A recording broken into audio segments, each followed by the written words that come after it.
85 მომხრე 0 წინააღმდეგი პროექტი პირველი მოსმენით მიიღეს.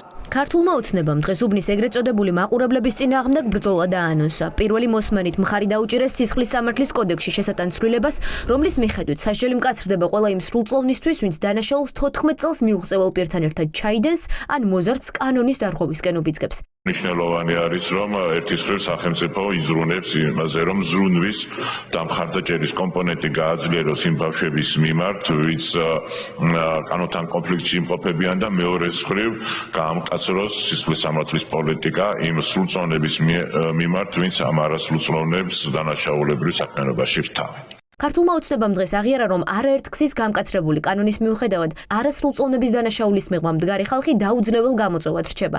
ანუ ოცნებამ იმ ბანდების არსებობა აღიარა, რომელსაც სრულწლოვნები მეთაურობენ. ქურდობას ან ძარცვას არასრულწლოვნებს ავალებენ, წილი კი მათთან მიდის. ყველა უბანში თბილისი იქნება თუ ნებისმიერი სხვა ქალაქი, უნდა გამოვლინდეს ის ადამიანები, სრულწლოვანები, რომლებიც აი ამ უბედურებას თესავენ ჩვენ საზოგადოებაში. ვიზეც ქართული ოცნების ლიდერი საუბრობს, ეს ის ხალხია, ვინც საჯარო წყაროებში არსებული ინფორმაციით ყოველი არჩევნების დროს ქართული ოცნების საარჩევნო ყულების ხმების შესავსებად იბრძვის. ის, რაზეც წლები თვალს ხუჭავდნენ, ქართულ ოცნებას ახლა უკან შემოუბრუნდა. თია წულუკიანმა მოსამართლეებისთვის დირექტივები საპარლამენტო ტრიბუნიდან გასცა. მეტი სასჯელი.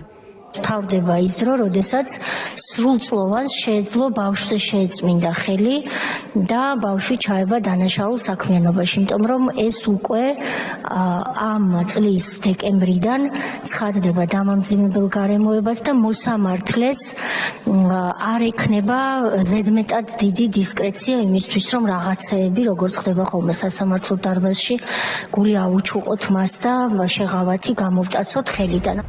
წლებია მაღაზიების გატეხვის, ღამის, ქურდობების და ძარცვების მონაწილეებს პოლიციელები ვერ აკავებენ. გამოძიების შედეგად გინდება, რომ ჯგუფურ დანაშაულში მონაწილეობა სისხლის სამართლის პასუხისგების ასაკს მიუწევალ, ანუ 14 წლამდე პირს აქვს ჩადენილი, რომლებიც იარაღად მართლმსაჯულებისთვის თავის ასარიდებლად სრულწლოვნებმა გამოიყენეს. საკანონმდებლო ცვლილებების ძალში შესვლის შემდეგ მთავარი კითხვაა, როგორ აპირებენ მის აღსრულებას. ერთის მხრივ სახელმწიფო ამბობს, რომ ვინც ამ ბავშვებს იყენებს დანაშაულის ჩასადინად მათ მკაცრად დაუსჯი, მაგრამ ამავდროულად ამ ბავშვებს უდგება არა როგორც მსხვერპლებს, არამედ როგორც დამნაშავეებს და ასევე სადამსჯელო პოლიტიკას ატარებს მათ მიმართ. აქ არ არის მნიშვნელოვანი და მთავარი რამდენად მკაცრი სასჯელი ჩაიწერება კანონში.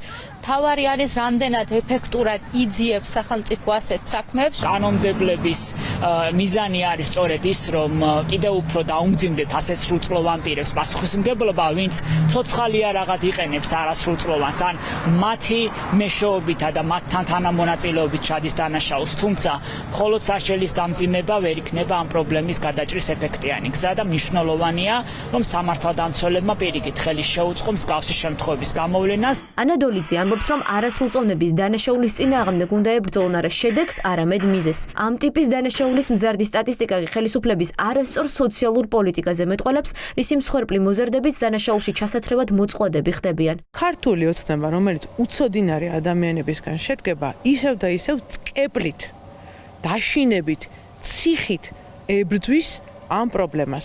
არადა პრობლემის სათავე სხვა რამეშია. ბავშვების ძალიან დიდი ნაწილი არც სკოლაში არ არის ჩაბმული, არც რაიმე წრეებში არ არის ჩაბმული და არც არსად არ მუშაობს. შესაბამისად, ისინი ძალიან კარგი საკბილო არიან კრიმინალისთვის.